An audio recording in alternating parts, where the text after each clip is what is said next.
পিলখানা হত্যাকাণ্ডের 16 বছর পর এবার ডক্টর ইউনূসের তদন্ত কমিশনের প্রতিবেদনে উঠে এসেছে সম্পূর্ণ ভিন্ন এক কাহিনী। এবার অভিযুক্ত শুধু বিদ্রোহী বিডিআর সদস্য নয়, বরং সাবেক প্রধানমন্ত্রী শেখ হাসিনা, আওয়ামী লীগ এবং ভারতের সম্পৃক্ততার কথাও বলা হয়েছে।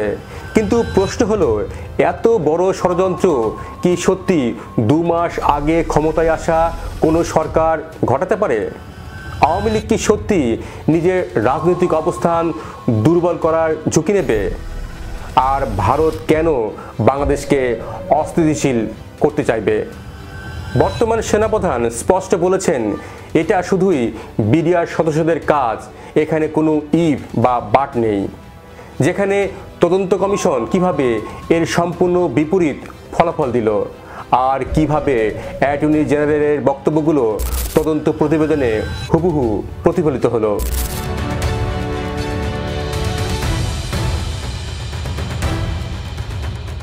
2009 সালের 25 এবং 26 ফেব্রুয়ারি ঢাকার পিলখানায় তৎকালীন বিডিআর সদর দপ্তরে ঘটে এক নৃশংস হত্যাকাণ্ড। না, ভিতরে অনেক গোলাগুলি হইতেছে এবং ওইখানে এবারে একটা বাচ্চা গায়েও লাগছে, একটা গুলি লাগছে। 57 সেনা কর্মকর্তা সহ নিহত হন 74 জন। কিন্তু প্রশ্ন ছিল, এটা কি বিদ্রোহ নাকি বিদেশি ষড়যন্ত্র? 16 বছরে এ নিয়ে ছিল বিচার, তদন্ত, রাজনৈতিক পাল্টা দোষারোপ। কিন্তু এতদিন পর ডক্টর ইউনূস সরকারের নতুন তদন্ত কমিশন বলছে এটি ছিল পরিকল্পিত হত্যা, যেখানে আওয়ামী লীগের নেতারা জড়িত ছিলেন আর পেছনে ছিল ভারতের স্বার্থ। এই প্রতিবেদন পুরো আলোচনাকে নতুন দিকে ঠেলে দিয়েছে। তদন্ত কমিশনের প্রতিবেদনের 5টি মূল পয়েন্ট আছে। 1. ক্ষমতায় টিকিয়ে রাখতে সেনাবাহিনী দুর্বল করার জন্য বিডিআর হত্যাকাণ্ড ঘটানো হয়েছে। আওয়ামী লীগে এতে জড়িত, এটাই কমিশনের দাবি। 2. শেখ হাসিনার গ্রিন সিগন্যাল ছিল, অর্থাৎ সর্বোচ্চ পর্যায়ে রাজনৈতিক অনুমতির কথা বলা হয়েছে। 3. প্রধান সমন্বয়কারী শেখ ফজলে নূর তাপস নাকি মসজিদে ট্রেনিং গ্রাউন্ডে দীর্ঘ সময় বিভিন্ন মিটিং করেছেন। 4. ভারত লাভবান হয়েছে, 921 জন ভারতীয় বাংলাদেশে ঢুকেছিল, 67 জনের হদিস নেই। এই তথ্য দিয়ে ভারতের সম্পৃক্ততার কথা ইঙ্গিত করা হয়েছে। 5. স্থানীয় আওয়ামী লীগ নেতারা মিছিল নিয়ে পিলখানায় ঢোকে এবং কিলারদের বের করে নিয়ে যায়। কিন্তু এখানেই বড় প্রশ্ন, এত বড় নৃশংস ঘটনা ঘটানোর উদ্দেশ্য কি ছিল? প্রথম বড় প্রশ্ন, ক্ষমতায় টিকে থাকতে আওয়ামী লীগ কেন এমন ঝুঁকি নেবে? 2008 সালে নির্বাচন ছিল বাংলাদেশের ইতিহাসের সবচেয়ে গ্রহণযোগ্য, সুষ্ঠু ও প্রতিযোগিতামূলক ভোটগুলোর একটি। আওয়ামী লীগ পেয়েছিল 230টি আসন, বিশাল জনপ্রিয়তা, আন্তর্জাতিক সমর্থন, স্থিতিশীল প্রশাসনিক নিয়ন্ত্রণ। শুধু 2 মাসের মাথায় একটি সরকার কেন তার নিজের বিরুদ্ধে বিস্ফোরক পরিস্থিতি সৃষ্টি করবে? এই প্রশ্নের এখনো কোনো শক্তিশালী উত্তর তদন্ত প্রতিবেদনে নেই। পিলখানা হত্যাকাণ্ড সবচেয়ে বেশি চাপ তৈরি করেছিল কার ওপর? পিলখানা হত্যাকাণ্ডে ক্ষতিগ্রস্ত হয় আওয়ামী লীগ সরকার, শেখ হাসিনা, নতুন প্রশাসন এবং নিরাপত্তা বাহিনীর সঙ্গে সরকারের সম্পর্ক। ঘটনার পর শেখ হাসিনার সরকার আন্তর্জাতিক সমালোচনা, সামরিক চাপ, রাজনৈতিক ঝুঁকিতেও পড়েছিল। তাহলে রাষ্ট্রীয় স্থিতিশীলতা প্রধানমন্ত্রী কেন নষ্ট করতে চাইবেন? কারণ এটা এমন এক ঘটনা যা সেনাবাহিনীকে ক্ষুব্ধ করে তোলে, সরকারের অবস্থান দুর্বল করে, দেশে জরুরি পরিস্থিতি আশঙ্কা তৈরি করে, আন্তর্জাতিক মহলে উদ্বেগ ছড়ায়। অর্থাৎ এতে আওয়ামী লীগের লাভের চেয়ে ক্ষতি বেশি। তদন্ত কমিটি বলছে সেনাবাহিনী দুর্বল করাই ছিল উদ্দেশ্য। কিন্তু প্রশ্ন হলো, মাত্র 2 মাস আগে জনপ্রতিনিধি হয়ে যিনি নির্বাচিত হয়েছেন, তিনি কেন নিজের বিরুদ্ধেই শক্তিশালী সেনাবাহিনীকে ক্ষিপ্ত করে তুলবেন? এখানে এই তত্ত্ব অনেকের কাছেই আশার গল্প মনে হচ্ছে। দ্বিতীয় বড় প্রশ্ন, ভারত কেন বাংলাদেশে অস্থিতিশীল করতে চায়? প্রতিবেদনে বলা হয়েছে ভারত চেয়েছিল বাংলাদেশে অস্থিতিশীল করতে, কারণ তাতে তারা লাভবান হবে। কিন্তু আন্তর্জাতিক রাজনীতির পরিচিত বাস্তবতা হলো প্রতিটি প্রতিবেশী দেশের রাজনৈতিক অস্থিরতা কখনোই স্থায়ীভাবে লাভজনক হয় না। 2009 সালের শেষ সময় ভারত সরকার এবং আওয়ামী লীগের মধ্যকার সম্পর্ক দীর্ঘদিন পর সবচেয়ে ভালো, দুদেশের নিরাপত্তা, বাণিজ্য, আঞ্চলিক সংযোগ সবই আলোচনা চলছিল।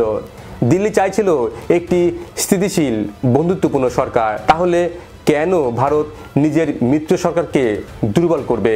কমিশনের দাবি 921 ভারতীয় বাংলাদেশে এসেছিল, 67 জনের হদিস নেই। এটা অবশ্যই তদন্তযোগ্য, কিন্তু অস্থিতিশীল থেকে লাভবান এই দাবি প্রমাণ হিসেবে যথেষ্ট নয়। তাছাড়া ভারতের জন্য সবচেয়ে প্রয়োজন ছিল সীমান্ত নিরাপত্তা, বিচ্ছিন্নতাবাদ দমন, জঙ্গিবাদ নিয়ন্ত্রণ, ট্রানজিট বাণিজ্য। যে কারণে দিল্লি স্থিতিশীল বাংলাদেশকে অগ্রাধিকার দিত। তাহলে পিলখানার মতো ভয়াবহ একটি হত্যাকাণ্ডে কেন যুক্ত হবে ভারত?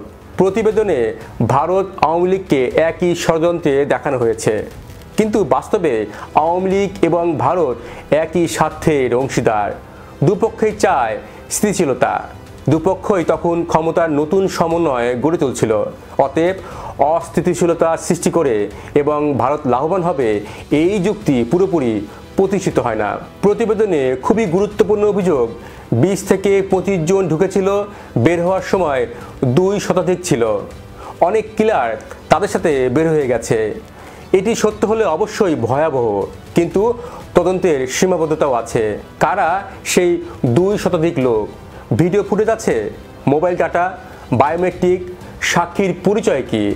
যদি এদের পরিচয় এবং কর্মকাণ্ড নিশ্চিতভাবে প্রমাণ করা না যায়, তাহলে এই অভিযোগও কেবল অনুমান হয়ে দাঁড়ায়। কমিশন নিজেই বলেছে অনেক আলামত ধ্বংস হয়ে গেছে, বহু মূল ব্যক্তি বিদেশে, এদের জবানবন্দি পাওয়া অসম্ভব। প্রতিবেদনের ব্যাখ্যার ফাঁক রয়েছে, যেমন গ্রিন সিগন্যাল, লাভবান, মিছিলকারী, এইসব শব্দ নির্দেশনা দেয় কিন্তু প্রমাণ দেয় না। বিচারে 130 জন দণ্ডিত হয়েছে, তাদের ভূমিকাকে রিপোর্ট উপেক্ষা করেছে। এটি রিপোর্টের সবচেয়ে বড় দুর্বলতা। গত 15 ফেব্রুয়ারি রাজধানীর তেজগাঁওয়ে বিডিআর হত্যাকাণ্ড নিয়ে ছায়া সংসদ বিতর্ক প্রতিযোগিতায় অ্যাটর্নি জেনারেল বলেছিলেন, বিডিআর হত্যাকাণ্ড নিছক কোনো বিদ্রোহ ছিল না, এটি ছিল আন্তর্জাতিক ষড়যন্ত্র ও হত্যাকাণ্ড। আওয়ামী লীগ, যুবলীগ, ছাত্রলীগের নেতারা বিডিআরের পোশাক পরে পিলখানা হত্যাকাণ্ডে অংশ নিয়েছে কিনা কমিশনের একটি শক্তভাবে তদন্ত করা উচিত। শেখ হাসিনা সহ মাস্টার মাইন্ডদের বিচারের আওতায় আনা হবে। কিন্তু অবাক করার মতো বিষয় হলো, তদন্ত প্রতিবেদনে তার বক্তব্যগুলো হুবহু প্রতিফলিত হয়েছে। তাহলে তদন্ত কি পূর্ব নির্ধারিত ন্যারেটিভ অনুযায়ী হয়েছে?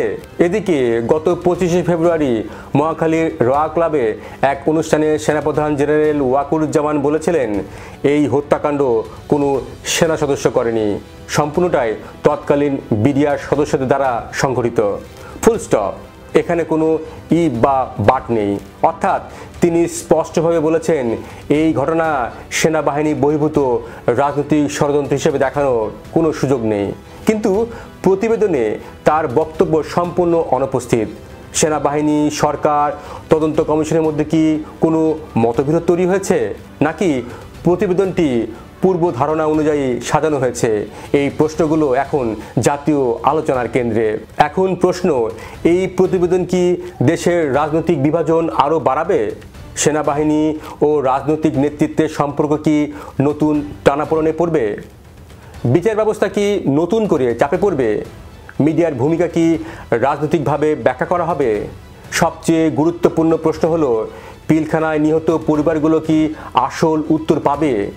এই 16 বছরের অপেক্ষা কি সত্যি সত্যের কাছাকাছি পৌঁছাতে পেরেছে, নাকি আমরা আরেকটি নতুন রাজনৈতিক ন্যারেটিভের সাক্ষী হচ্ছে?